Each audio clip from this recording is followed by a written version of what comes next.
everyone, welcome back to my channel. I just wanted to have a chat to you guys today. So I've got my drink and we are just gonna sit here and have a little chat. If you are new to my channel, don't forget to hit subscribe. This is part of the minimalism series of videos, so we touch on, physical goods and then living with people who are minimalists, and then I'm going to start focusing more on this whole lifestyle sort of thing as well.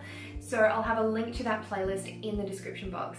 So in this video I really wanted to discuss social media, and I know I put a lot of my life online and I do make some income from that, like Instagram and YouTube and all of that sort of thing, but I still think it is really important to take a break. Don't get me wrong, I think being connected is awesome. It's great that you can contact people from around the world. I know people that I would have never known unless I was on social media, and it's just so cool to be able to make these connections everywhere and establish friendships that you otherwise wouldn't have been able to. Personally, I find that sometimes I need to just take a break.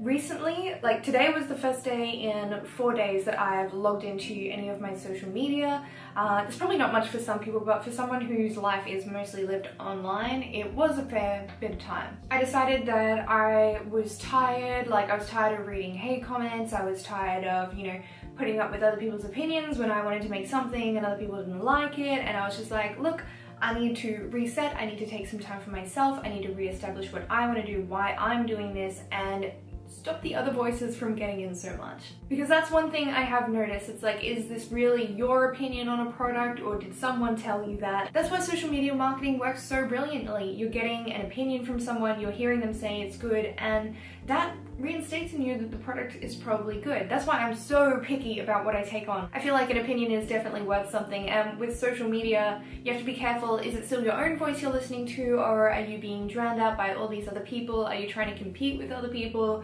Are you pushing down your own work and looking at other people's thinking it's way better than your own? Like, what's going on? So that's why every few months I like to take at least 1 or 2 days offline, just completely offline. Like, I'll still use the internet for my assignments and things like that, but I just don't want to touch any social media.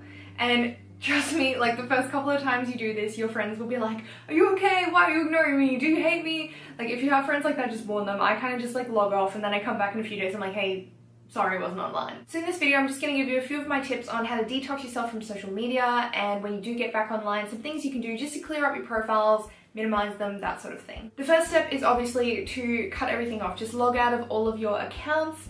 I've had people actually messaging me, I get this a lot with kids still in school or college, and they're like, how do I get my assignment done? I'm so distracted. I'm like, log off. Seriously, just log off. So just get yourself out of all your accounts. If there's any loose ends that need tidying up, do that beforehand. Message someone and be like, hey, I'm going offline for a few days. Don't message me here, text me instead, blah, blah, blah. I know there's probably some people who think it's quite an arbitrary video to make, but I feel like it's really important because I know people who are younger than myself who are just always online. They're always connected, and they always have been, because that's how that generation grew up. I am sort of halfway between that generation and the last, in that I was never really online for much of my childhood on social media. And then when we became 9, 10 years old, that's when everything started to ramp up a lot. So with the staying offline, you'll find that you go to check your phone so many times, or your computer, you're like, oh, I'm just gonna check this, and you're like, oh wait, I'm logged out.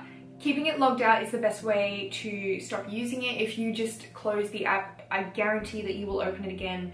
It's just a subconscious habit that you have. You'll just go to check it and then you'll be back online again. So just log everything out and find something else to do. Maybe you've got a heap of work that you have to catch up on, you've got some assignments to do, you want to go somewhere, go and do those things and do them without being logged in. Take the photos if you want to take the photos, but don't post anything. You don't need to post anything. Even now when I do it, even though, so many times before I've done the whole log out for a few days at a time, I'll still go for the habit of checking my Instagram, and I'm like, stop. So it's something that I guess eventually you'll get used to, because all my other accounts, I remembered that they were all logged out, but Instagram was my one. I just kept going to check it. A couple of years ago when I did a psychology assignment about being connected and social media and all of that sort of thing, I correlated the mobile phone to being like a social umbilical cord. And I read so many studies that were actually saying that when they separated people from their mobile phones, they had really bad anxiety. And it's not uncommon. So what I decided to do for myself, this is when I was working a normal office job, is I'd go to work and I'd leave my phone at home all day, and it was crazy how much university work I got done in all my spare little pockets of breaks during the day, because I wasn't checking my phone. But if you are logged out and you do start to feel anxious, that's definitely normal. That is documented. There is scientific proof that that happens to people when you log out and when you're disconnected. When I do decide that I want to log back in, there is a couple of steps that I like to go through just to declutter my phone and my social media a little bit. I have done a video in the past on how to declutter your digital life. Like, I think I focus mostly on the computer, like files and that sort of thing, but this is specifically what I do in relation to social media. I'm going to include my phone as like my standard phone as part of that as well. So first off, I like to open up the phone part of my mobile, you know, what it was originally designed for.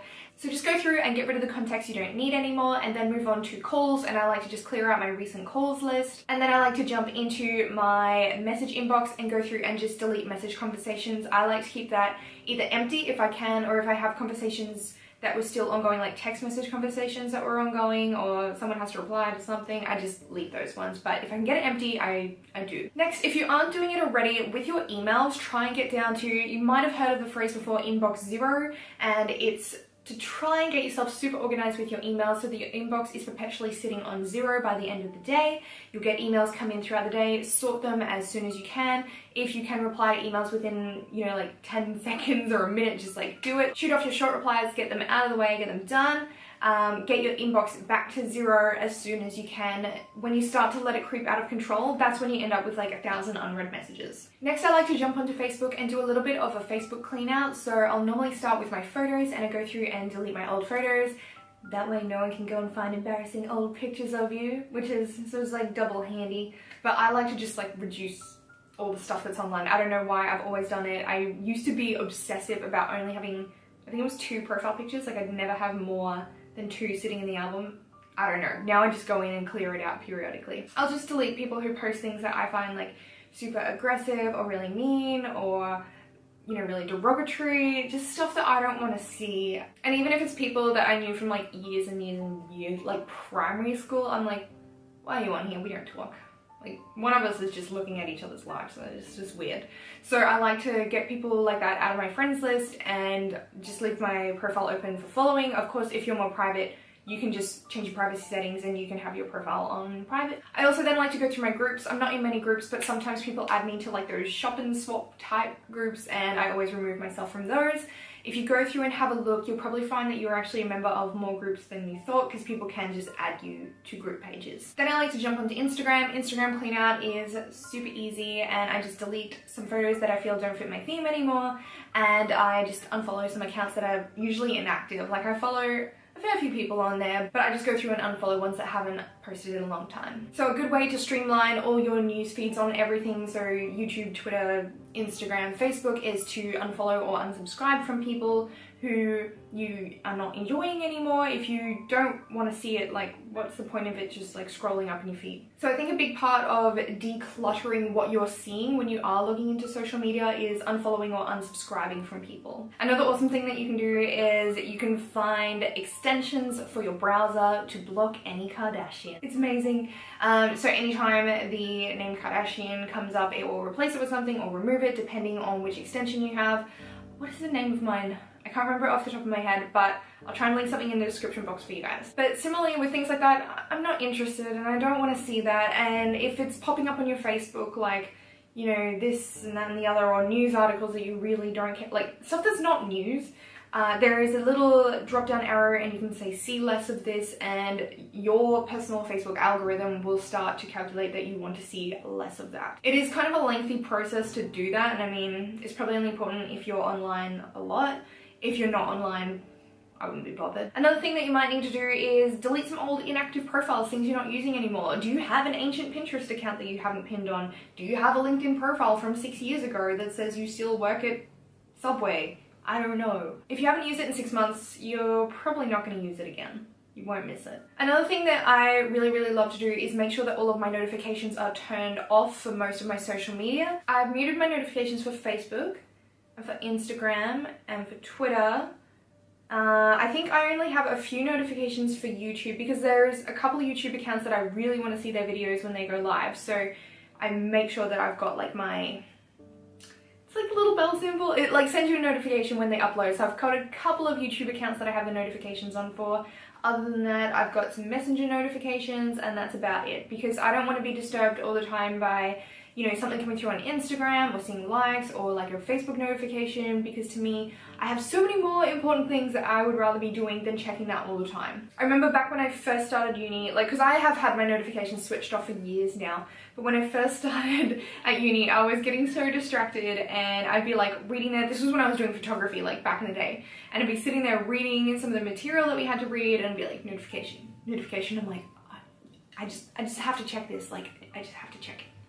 And it is really distracting. So they're just a few little pointers from me, but I hope they're able to help you out a little bit. Like I was saying at the start of this video, it's awesome to be connected and everything, but every now and again, I think it's a really good idea to give yourself a little bit of a break. Remember who you are, remember what you enjoy, and don't let other people's opinions cloud your judgment all the time. If you haven't tried it before, give yourself even like 1 or 2 days just logged off, being present with the people around you and being present and fully involved in what you're working in, whether that's, I don't know, schoolwork or an art project or something. Just allow yourself to be present and in the moment. I know whenever I do this, I feel like I've been so productive in my days off, and I also feel super refreshed. Like, other people's judgments don't push on me as much as they did when I've spent way too long online. If you're planning on giving yourself a little social media detox, leave me a comment below. I'd love to hear from you guys. But as for now, I hope you guys are having a lovely day or night or whatever time it is where you are, and I will catch you in my next video. Bye!